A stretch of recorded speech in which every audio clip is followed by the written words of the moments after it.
अस्सलाम वालेकुम everyone, welcome back to my channel study with Iqra Riaz. उम्मीद करती हूँ कि आप सब बिल्कुल ठीक होंगे। व्यूवर्स, आज हम जिस पोइम का एनालिसिस करेंगे वो है अ सिंधी वुमेन बाय जॉन स्टॉलवर्दी। जैसा कि व्यूवर्स, हम किसी भी पोइम को शुरू करने से पहले राइटर की बायोग्राफी पर नज़र दौड़ाते हैं, जिससे हमें राइटर की राइटिंग को समझने में मदद मिलती है। तो इसी तरह आज भी हम इस पोइम को शुरू करने से पहले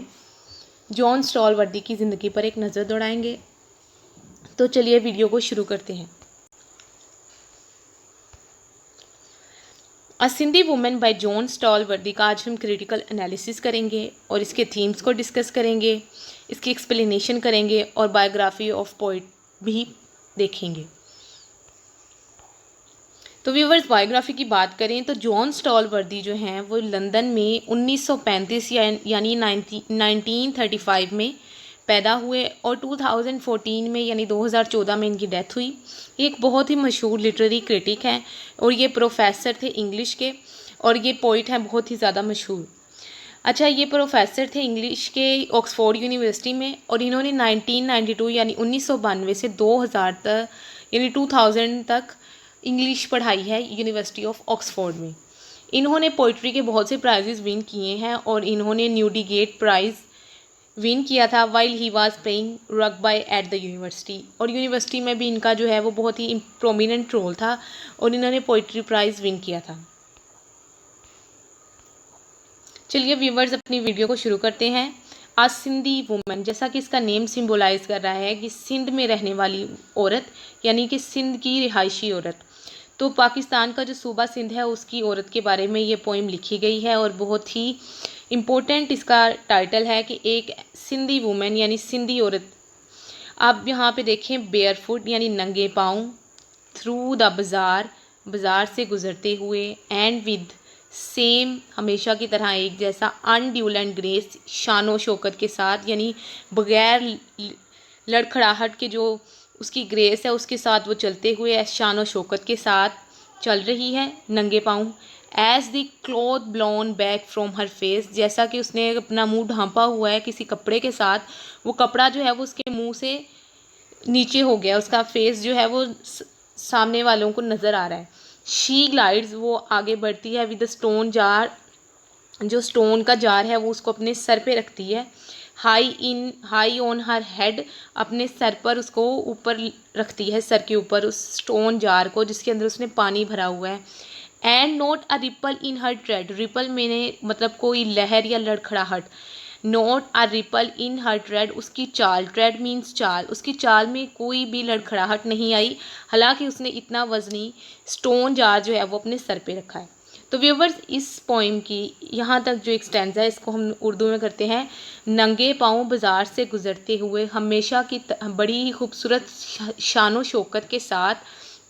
जैसे ही कपड़ा उसके मुंह से नीचे गिरा है, उस नीचे आया है, उसने अपने सर पर एक स्टोन जार को रखा है और इस तरीके से रखा है कि एक भी ना तो पानी में कोई भी लड़खड़ाहट है और ना ही उसके चलने में। तो व्यूवर्स, यहाँ पे वो सिंधी वुमेन की डिस्क्रिप्शन दे रहे हैं कि वो चल रही है, उसके सर के ऊपर एक जार है जिसके अंदर वाटर है, वो पानी भर के लेके जा रही है और वो नंगे पाँव है। जो इम्पोर्टेंट चीज़ है वो है बेयर फुट, वो नंगे पाँव चल रही है और उसकी ग्रेस इतनी है कि वो इस रास्ते से चलते हुए भी उसके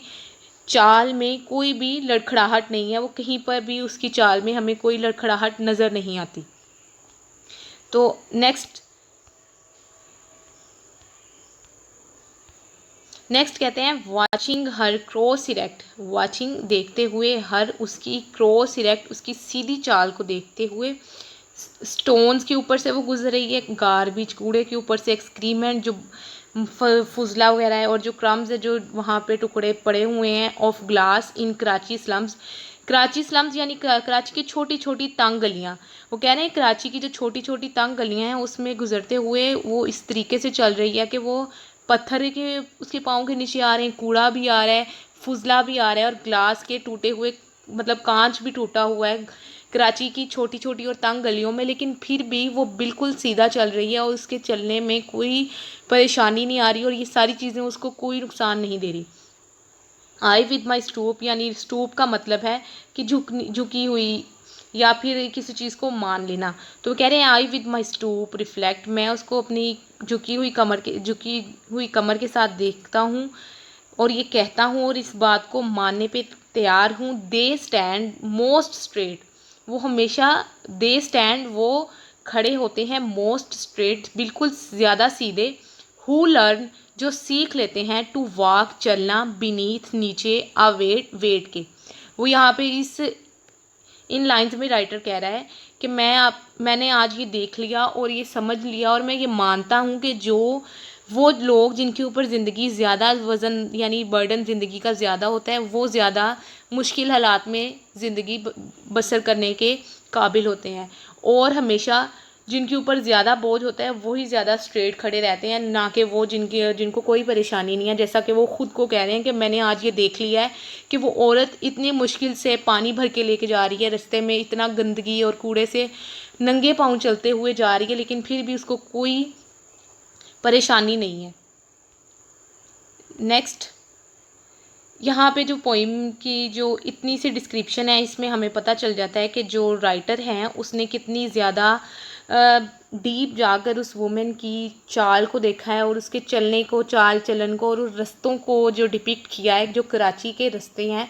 यहाँ पे वो थोड़ा सा इस पुअर कंट्री को शो करा रहे हैं कि पुअर सिटी है कराची पाकिस्तान की, जो जिस एरिया में राइटर ने उस सिंधी वुमेन को देखा है, वहाँ पे पानी भी मैसर नहीं है। लड़कियाँ लोग बहुत दूर से आते हैं पानी लेने के लिए सर पे मटके रख के। तो डिस्क्रिप्शन ऑफ सिंधी वुमेन का ये दिया है कि जो वो सिंधी वुमेन है वो वर्किंग वुमेन है, वो अपने घर का काम भी करती हैं और जो पानी वगैरह और इधर उधर से जो चीज़ें लेके आनी है वो भी करती हैं, और उनकी ग्रेस इतनी है कि वो इस तरीके से चलती हैं कि उनके चलने में कोई लड़खड़ाहट महसूस नहीं होती। फिर नेक्स्ट है वर्क रूटीन। अब उसने जो है वो रोज़ाना पानी भरने आती है और और चलते चलते उसका इतना स्टेमिना है, इतनी उसके अंदर एबिलिटी है कि वो कूड़े के ऊपर से गुजरते हुए, कराची की जो छोटी और तंग गलियां हैं उनमें से गुजरते हुए, जो ग्लास के शीशे मतलब शीशे के जो कांच टूटा हुआ है उनके ऊपर से भी बड़े आराम से गुजर जाती है कि इवन के उसके पाँव पे कोई चोट तो क्या, उसकी जो चाल है उसमें भी हमें कोई रिपल या कोई भी थ्रेड नज़र नहीं आता। नेक्स्ट है सर्वाइवल इन वर्स्ट कंडीशन। ये सबसे इम्पोर्टेंट थीम है इसका कि सिंधी वुमेन है इतनी मुश्किल और तंग गलियों से गुजरते हुए, सूरज की रोशनी जो कि मतलब इतनी गर्म इलाके में रहती है, पाँव में उसके जूता कोई नहीं है, गर्मी के मौसम में वो जा रही है और उसके सर पे एक इतना स्टोन जार है और स्टोन जार का खुद इतना वज़न है और उसमें पानी है, लेकिन फिर भी उसने अपने आप को भी कवर किया हुआ है, अपने जिस्म को कवर किया हुआ है और वो कराची की गलियों से गुजर रही है। और ये इसमें मतलब वो ये बता रहे हैं कि जो वर्स्ट कंडीशन में रहते हैं वो ज़िंदगी को सर्वाइवल ऑफ द फिटेस्ट जो है उसमें वो पूरे उतरते हैं, क्योंकि वो ज़्यादा बेहतर तरीके से ज़िंदगी